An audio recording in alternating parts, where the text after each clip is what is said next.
DSK ফ্যামিলিতে আপনাদের সবাইকে স্বাগতম। আপনারা সবাই কেমন আছেন? আশা করি খুব ভালো আছেন। তো আজ আমি আপনাদের সাথে শেয়ার করব খুব সাধারণভাবে খিচুড়ি। তো চলুন আপনারা দেখতে থাকুন।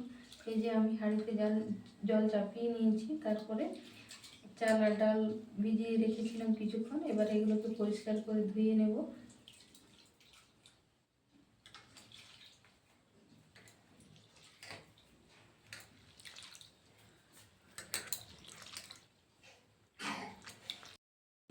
জল গরম হয়ে গিয়েছে বন্ধুরা, চাল আর ডাল ধুয়ে এনেছি।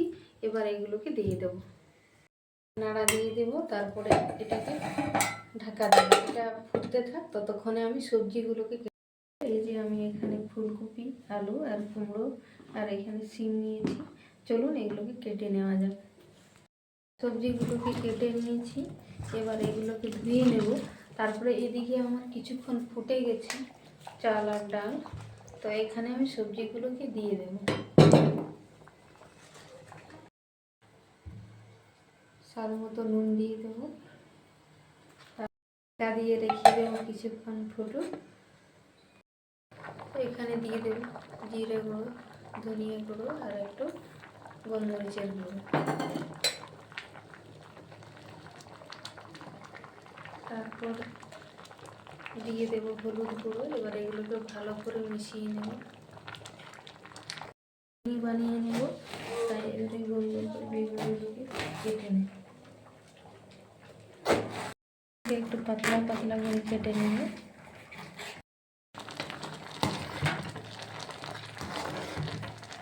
এটাকে নামিয়ে নেব।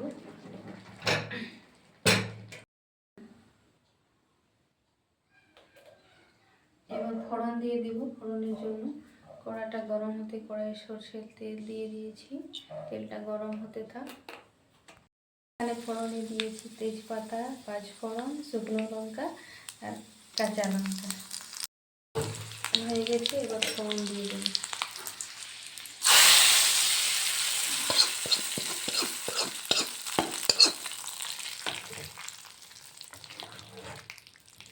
দেখুন বন্ধুরা কত সুন্দর হয়েছে।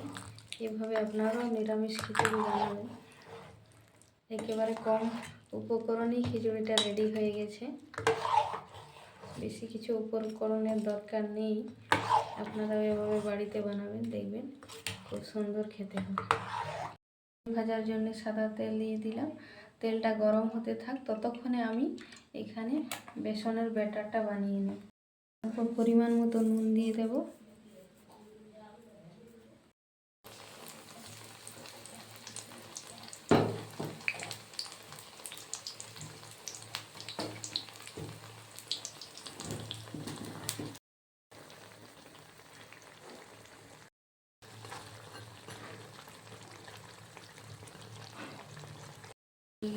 এগুলো তুলে নিয়ে কত সুন্দর লাল লাল করে এবার এগুলোকে তুলে নিই।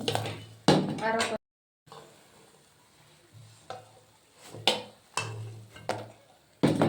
দিয়ে দিলাম অমলেট আর বেগুনি। তো বন্ধুরা, এই কেমন লাগলো আমার খিচুড়ি রান্না অবশ্যই কমেন্টে জানাবেন। আর চ্যানেলটিকে সাবস্ক্রাইব করে অল নোটিফিকেশান বেলটি অন করে রাখবেন, তাহলে আমার সাধারণ রান্নাগুলো সব আপনাদের কাছে পৌঁছে যাবে। অসংখ্য ধন্যবাদ বন্ধুরা।